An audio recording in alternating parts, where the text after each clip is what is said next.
సనాతన ధర్మంలో ఉన్నటువంటి మనందరం మనకి తిరుమల తిరుపతి క్షేత్రంలో జరుగుతున్నటువంటి అన్నదానం నిజంగా గర్వపడవలసినటువంటి అన్నదానం.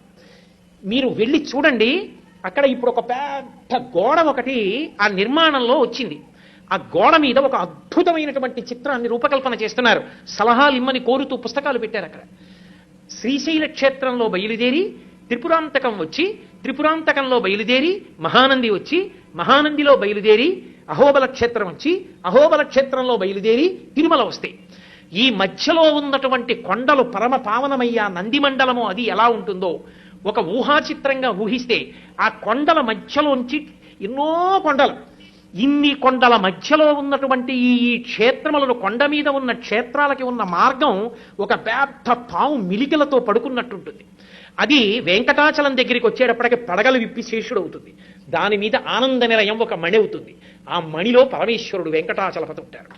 ఒక అద్భుతమైనటువంటి ఊహాచిత్రం. దాన్ని అక్కడ ఉంచారు. అది కొద్ది రోజుల్లో అక్కడ గోడ మీదకి ఎక్కబోతోంది.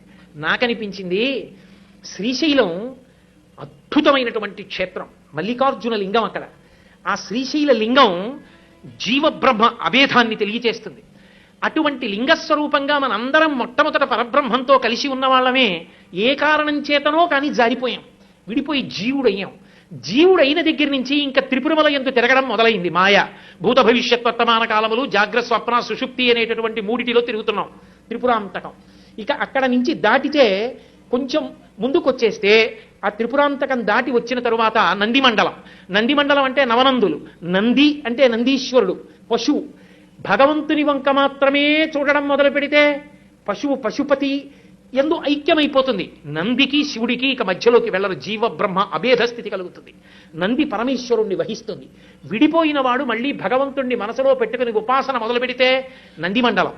ఆ నందిమండలం దాటితే జీవుడికి ఉండిపోయినటువంటి కామము, క్రోధము అన్న హిరణ్యాక్ష హిరణ్యకశపుల్ని సంహరించగలిగినటువంటి అహోబల నరసింహస్వామి అనుగ్రహం కలిగితే జీవుని యొక్క జీవస్థితి పూర్తిగా నశించి మళ్ళీ ఆనంద నిలయంలో వెంకటరమణుడితో కలిసి సమస్త పాపములు పోయి జీవబ్రహ్మైక్య సిద్ధి కలుగుతుంది.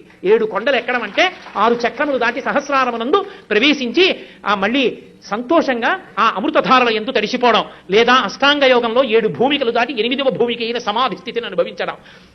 ఆంతరముగా జీవుని యొక్క ప్రయాణాన్ని, బాహ్యంలో ఆంధ్రదేశంలో వెలిసినటువంటి అద్భుతమైన ఆ కొండలు, కొండల మీద క్షేత్రాలు, క్షేత్రాల దారి పాము మిలికలు, చివర తోక ఉంటే శ్రీశైలంలో తోక అనుకుంటే వెంకటాచలం వచ్చేటప్పటికి పడగలు విప్పినటువంటి శేషుడు, మణి ఆనంద నిలయం, అందులో వెంకటరమణుడు.